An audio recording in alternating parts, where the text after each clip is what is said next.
Halo Sobat 8, kembali lagi bersama saya Adinda di program 8 Garut TV. Saat ini saya sedang bersama dengan Bapak Faruliantor DR. Beliau adalah peneliti ahli media di Pusat Riset Antariksa dengan kepakaran teknik komunikasi kanal ionosfer. Dan salah satu peralatan yang digunakan dalam hal ini untuk melakukan penelitian adalah sistem ALE. Sebelum kita masuk ke apa itu sistem ALE, mari kita perkenalan singkat dengan Bapak Faruliantor. Silahkan Bapak. Ya, makasih Mbak Dinda. Ya, saya memperkenalkan diri. Nama saya Faruliantor DR, salah satu peneliti di bidang ionosfer telekomunikasi, bidang ionosfer dan telekomunikasi dari Pusat Riset Antariksa ORPA BRIN ya, Badan Riset Inovasi Nasional. Saya lahir 40 tahun yang lalu dan masuk LAPAN sejak 13 tahun lalu, jadi tahun 2008 ya, seperti itu. Penelitian saya fokusnya pada pemanfaatan kanal ionosfer untuk telekomunikasi. Jadi apa yang saya lakukan selama berbakti di LAPAN tentunya adalah untuk bagaimana mengoptimalkan komunikasi kanal ionosfer yang bisa dimanfaatkan oleh masyarakat luas, khususnya Indonesia tentunya, seperti itu. Mungkin cukup ya itu perkenalannya ya. Untuk perkenalannya sangat baik Pak, terima kasih. Tapi terkait dengan fokus penelitian tadi Pak, ada sistem yang digunakan yaitu ALE ya Pak ya. Nah mungkin Bapak Faru bisa menjelaskan sebenarnya ALE itu apa ya Pak? Oh iya, ya jadi ALE kalau secara umum dikenal masyarakat umum ya, masyarakat global adalah suatu sistem teknologi untuk komunikasi radio HF. Radio HF sendiri radio yang bekerja pada frekuensi 3-30 MHz, digunakan untuk komunikasi jarak jauh, di mana komunikasi radio ini bermanfaat saat kondisi telekomunikasi modern tidak bisa beroperasi. Contohnya saat bencana alam, terus saat adanya kejadian-kejadian bencana alam, dan juga untuk menjangkau wilayah-wilayah terluar seperti di daerah luar Indonesia misalkan ya, di mana teknologi satelit tidak bisa digunakan. Nah, ALE secara umum seperti itu. Jadi singkatan dari Automatic Link Establishment, atau dalam bahasa Indonesia dapat diartikan sebagai sistem otomatis untuk membuat link antara radio menjadi established, seperti itu. Nah, kalau untuk digunakan dalam penelitian, ALE ini digunakan untuk melihat dinamika frekuensi yang bisa digunakan untuk komunikasi radio HF. Karena kalau komunikasi radio HF, keberhasilan komunikasinya bergantung pada kondisi ionosfer yang dinamis ya. Jadi bagian atmosfer bumi di atas ketinggian 60 km menentukan apakah radio yang digunakan, radio HF yang digunakan maksud saya, frekuensinya apakah bisa digunakan atau tidak. Karena esensi dari komunikasi kan tentu saja bisa digunakan kapan saja. Nah, bagaimana kalau sekarang komponen utamanya dalam hal ini bagian dari atmosfer bumi ternyata berubah-ubah dan menyebabkan kegagalan komunikasi. Tentu itu menjadi sebuah masalah yang perlu kita cari solusinya. Jadi penelitian ini dilakukan untuk melihat dinamikanya seperti apa sih di ionosfer, sehingga nanti kita bisa memberikan informasi frekuensi mana yang sesuai untuk bisa menjamin keberhasilan komunikasi. Nah, itu sedikit tentang penjelasan ALE dari perspektif teknologi umum atau global dan yang kita gunakan untuk penelitian di LAPAN, seperti itu. Menarik sekali ya Pak ya. Jadi itu bisa digunakan oleh masyarakat umum nggak Pak ALE ini? Iya, jadi kalau secara umum mungkin pengguna khusus ya, maksudnya pengguna komunikasi radio HF. Tapi kalau secara instansi biasanya bapak-bapak yang berada di angkatan bersenjata dan kepolisian ya. Karena mereka kan selain komunikasi satelit memerlukan juga sarana telekomunikasi yang bisa menjamin bahwa pengiriman anggotanya yang berada di luar Pulau Jawa atau di mana-mana bisa komunikasi dengan baik. Namun juga kalau masyarakat umum mungkin teman-teman yang ada di orari paling tidak mereka juga penggiat atau praktisi komunikasi radio HF yang kalau Mbak pernah lihat mungkin yang bawa-bawa seperti ini ya, HT tapi bukan HT tentu saja. Nah, bagaimana mereka bisa berkomunikasi dengan rekan lainnya yang berada di wilayah tertentu. Nah, sebenarnya ada cuplikan yang menarik ya kalau Mbak Dina pernah nonton film Die Hard 2 ya. Die Hard 2 itu Die Hard 4 atau 2 saya lupa. Tapi di situ akan terlihat jelas bagaimana komunikasi radio HF menjadi salah satu yang bisa diandalkan saat telekomunikasi modern mengalami kegagalan. Nah, itu seperti itu. Saya tertarik sih Pak ini sebenarnya, soalnya tadi seperti yang Bapak Farul sampaikan bahwa komunikasi dengan ALE ini bisa digunakan ketika komunikasi yang mengandalkan satelit itu sedang bermasalah, begitu ya Pak ya.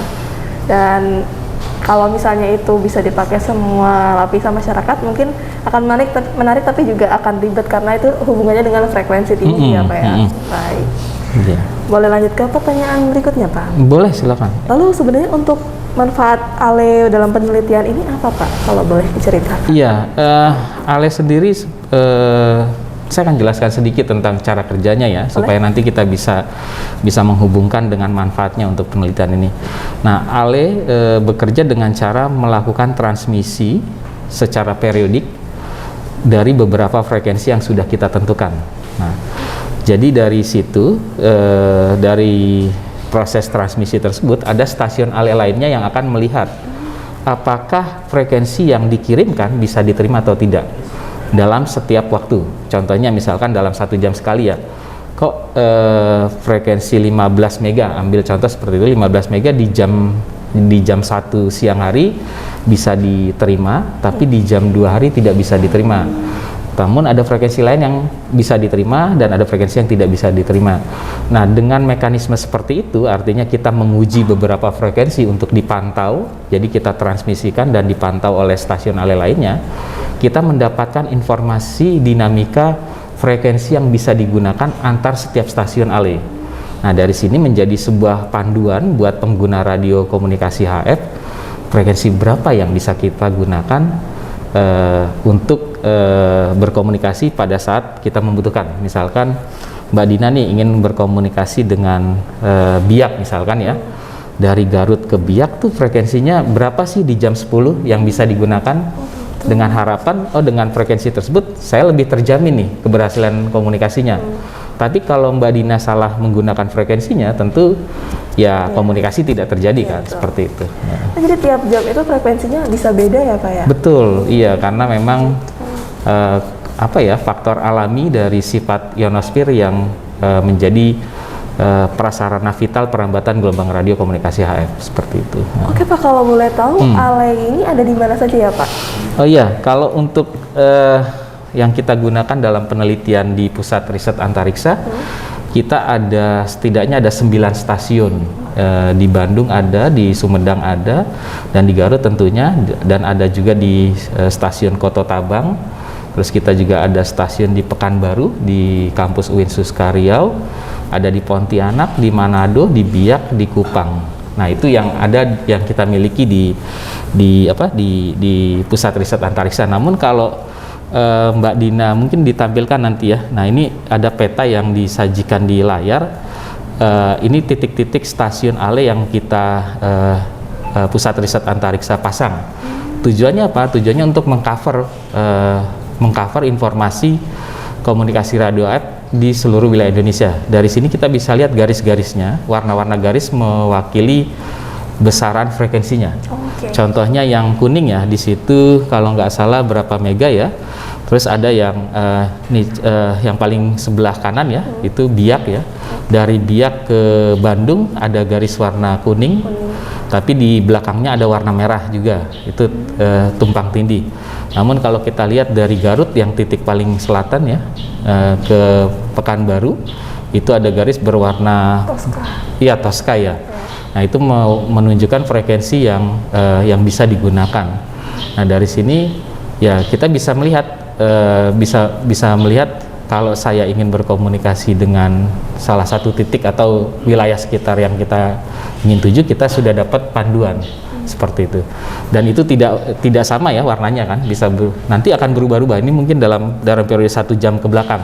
tapi nanti 1 jam berikutnya warnanya bisa berubah. Wah, seperti itu. berarti dinamis sekali ya Pak ya? Iya, memang ya, enggak sekali sih, tapi dinamis. Dalam 1 hari itu ada variasi temporalnya seperti itu. Dan itu tugas kita untuk memberikan ke masyarakat informasi ini supaya ya lebih terjamin komunikasinya seperti itu. Agar komunikasi yang diharapkan bisa benar-benar terjadi gitu ya Pak ya? Coba kita bayangkan gini aja Mbak. Iya Pak. Kita tentu tidak berharap ada kejadian gempa bumi ya dan sebagainya atau bencana alam ya. Misalkan ada kejadian kayak kemarin tahun 2006 tsunami di Aceh. Iya. Itu sudah pasti infrastruktur telekomunikasi terestrial modern tidak beroperasi.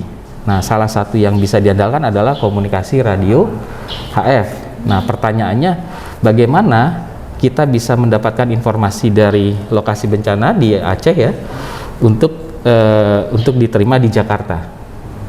Kalau ada telepon satelit mungkin bisa, tapi pertanyaannya kan belum tentu ya. Iya, betul. Nah, jadi komunikasi radio diandalkan, namun pertanyaan berikutnya adalah frekuensi berapa yang bisa saya gunakan. Nah, tujuannya seperti itu. Jadi dari informasi seperti yang ditampilkan di peta tadi, kita bisa mendapatkan rujukan, oh kalau saya ingin berkomunikasi dengan Aceh yang saat itu mengalami bencana, kita bisa memiliki referensi frekuensi, paling tidak asal ya gitu ya, seperti itu. Iya. Baik. Wah, luar biasa sekali ya Sobat Lapan, ternyata fungsi dari ALE ini. Iya. Lalu kalau boleh tahu, tadi kan sudah dijelaskan ya cara kerja tentang ALE, dan mungkin sudah di-spoiler sedikit dari Pak Farul tentang manfaatnya khususnya untuk jika ada bencana alam. Salah satunya gitu. Tapi kalau boleh tahu nih Pak, sebenarnya apa manfaat yang bisa langsung dirasakan oleh masyarakat selain yang tadi Bapak ceritakan tentang bencana itu? Agak sulit ya kalau untuk masyarakat modern, apalagi di Pulau Jawa. Tapi kita tahu bahwa Indonesia bukan hanya Pulau Jawa ya. Ada rekan-rekan sebangsa kita, contohnya di Papua, terus mungkin di daerah pedalaman Kalimantan yang masih memanfaatkan komunikasi radio HF untuk sarana pendidikan maupun pelayanan kesehatan. Jadi itu yang mungkin bisa kita sadari bahwa radio HF mungkin tidak populer di lingkungan modern seperti di Pulau Jawa, namun tentu ada rekan-rekan kita, sahabat-sahabat kita di Papua yang masih mengandalkan radio.